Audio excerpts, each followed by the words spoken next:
আসসালামু আলাইকুম। আমি আজকে স্পেশাল শিশুর বা স্পেশাল বাচ্চাদের চশমার ব্যাপারটা আমি একটু আলোচনা করব। অনেক স্পেশাল বাচ্চারা তারা চশমা ক্যারি করে, অর্থাৎ চশমা চোখে দেয়।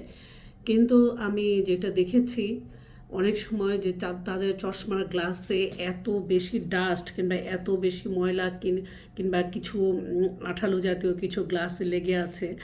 তো এই ধরনের চশমা যদি তারা পরে তাহলে কিন্তু খেয়াল করেন যে ভালো চোখেও যদি আমরা যারা মিনিমাম গ্লাস ইউজ করি তারা কিন্তু ঘোলাটে থাকলে আমরা অনেক খারাপ দেখি।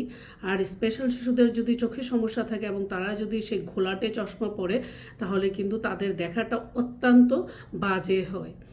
তাই আপনারা যদি আপনার শিশু চশমা পরে তাহলে অবশ্যই চশমার গ্লাসটি অলওয়েজ আপনারা ক্লিন রাখার চেষ্টা করবেন।